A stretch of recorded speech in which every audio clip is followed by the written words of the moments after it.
pick up 22 of them. The Buckeyes pick up 6 more first-place votes. They lead Florida by 6 points in the AP. It's only 5 points in the coaches' poll. The key, really, the Florida-Ohio State vote, especially if the Gators should beat Florida State. Would the Fiesta Bowl get a 1-versus-2 game? Intriguing. Well, Chris, I think there's some evidence that it's some bias in the coaches' poll against Steve Spurrier. And let me tell you why. Number one, the Gators were number 2 last week. They won by 38 without their number 1 quarterback. But yet only 1 football coach in the country voted them number 1, while 5 writers picked them number 1. Now, I think the writers are less emotional, and I think they're more objective than the coaches. But let me tell you something, Craig. I would not be surprised if those writers subconsciously would like to see 1-versus-2. And you know who that number 2 would be? Florida. So watch out. Things might happen in that poll. Yeah, but I think a lot of these times these coaches are out there voting. They're not even voting. It's the SIDs and everybody else out there. Right. Let me give you another option here that something could be happening. An agenda by the AP voters out there who are at ball games each and every Saturday. They sit around, they watch games, they talk with their friends. They may really want to foul this system up so that you have Ohio State number 2, Florida number 3, so that therefore there is a real flop in the system that forces the Big Ten, Pac-10 next year to be a part of a 4-bowl alliance. You guys have been talking to Oliver Stone. Absolutely. Conspiracies, agendas. Isn't it just possible Nebraska's number 1, Ohio State's number 2, and Florida's number 3 in the minds of a lot of voters? Nebraska's number 1, but then who knows? Who knows? The only poll that really counts, we've talked to voters, is the one December the 2nd, after those games and before the bowl games. That's going to dictate things.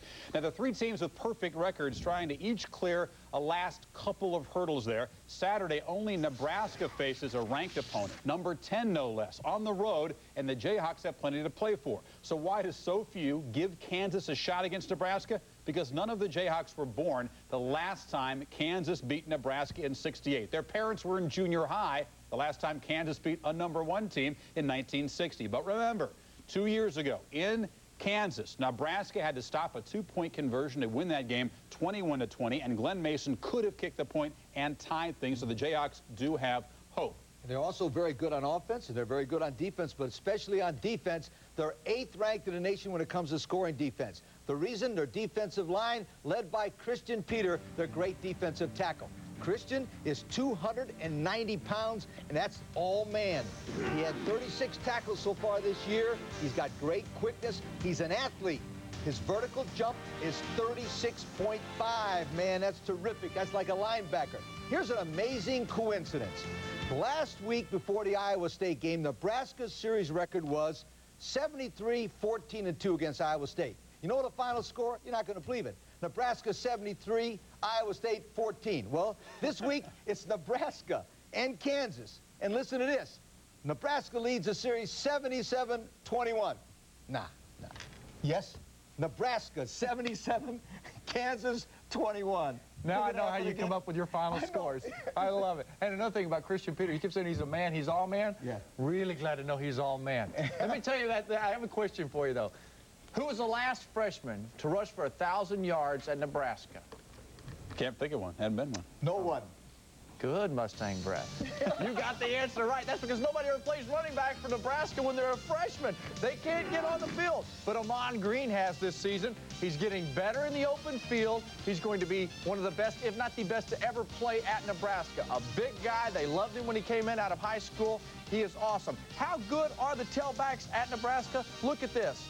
Together, they all go on the field and average an 8.1 per carry. That is unbelievable. It's almost unheard of that you can have that kind of depth on a football team at one position.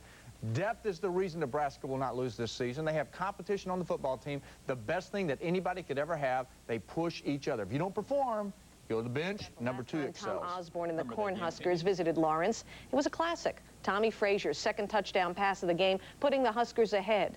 But with less than a minute to go, the Jayhawks scored to pull within 1 point. Now, instead of settling for the tie, Kansas went for the win. But Nebraska was ready for them and preserved the victory. Now the Huskers are back with just 1 goal in mind. Here's Steve Cyphers. With a generation of dominance over Kansas and a current 22-game winning streak, the nation's longest in Division 1A, Nebraska comes to Lawrence a huge favorite. And while the Jayhawks respect the Huskers, it only goes so far.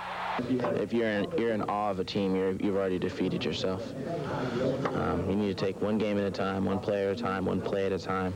And if you do that, and you play hard every play, and you do what you're supposed to do, then usually good things happen. 2 years ago here, that was the case when Kansas scored in the final minute. But the try for two failed, and the Huskers escaped with a 21-20 win. We went down there and took them a little light last time we played them there, but I don't think that's going to be the case this year. I haven't really mentioned it. That's 2 years ago, and very few players that played in that game are still playing now. But we played a good football game. We came up short, 1 point from victory, and another loss. That's it. It won't be like a lot of years. I can remember years down there where probably 50% of the fans were Nebraskans, and so I'm sure that will no longer be a case. Maybe not, although Nebraska school officials estimate up to 20,000 of their fans bought tickets for this game. A game in which Kansas can complete a sweep of Colorado, Oklahoma, and Nebraska for the first time since 1906. How do you stop them? I don't think you can stop them. You got to hope to slow them down. You got to look at the big picture. For a team like us, like the University of Kansas, or probably 99% of the teams in the country, it's got to be a comprehensive approach. It's got to be a great team win. Neither team is reporting any key injuries going into this game, and though they're calling for an inch or two of snow in Lawrence on Friday night, they say it's expected to clear up and temperatures will be 2-yard pass to Rashawn Jackson, 42nd of his career for Frazier. That's a record at Nebraska. And Frazier on the ground as well from 5 yards out. Fights off one tackle and takes it in. It was 35-3 at that point. 41 first turnover. Nebraska punting. Isaac Bird's under it. Looks like just a routine punt and a routine catch, but it's not a routine fumble as the ball squirts about 12 yards into the end zone. John Vedra recovers and scores. Nebraska up 7-zip, and the Huskers scored 27 points off turnovers. Check out Tommy Frazier, weaving, zigzagging, in and out. Frazier down to the 1. He would later score. Frazier, 2 running touchdowns, and he threw for 1. Nebraska Act tied the two states together and helped plant the seeds of the Civil War and turn the Jayhawk state into bleeding Kansas. Nebraska has kept the misery fairly constant since they started staging the 3rd oldest Division I series just before the turn of the century. The last time the Hawks won one from the Huskers was a month before Nixon was elected in 1968. Not a single current player on their team was alive. Second down, and they didn't want Nebraska to get out of Kansas alive, but Tommy Frazier had other ideas. He's already up 7-0. Check these moves out. Dekes one player then. Goes to the outside. He's got a nose for the end zone. Just barely stopped short, but he would go in on a quarterback sneak. Then the defense takes over. Mark Williams gets picked off by Isaac Bird. He underthrows Isaac Bird. Tyrone Williams picked that one off. Nebraska up 21-3. Lawrence Phillips in for the injured Amon Green. Bursts in from 6 yards out. Then another pick, and Ben Rutz is not going to be stopped. 86 yards the other way. Nebraska rolls 41-3. Where Frazier took it in from. 21-3 Nebraska. Lawrence Phillips sees the ball in the second half and runs one in. You see, Frazier left the game on crutches.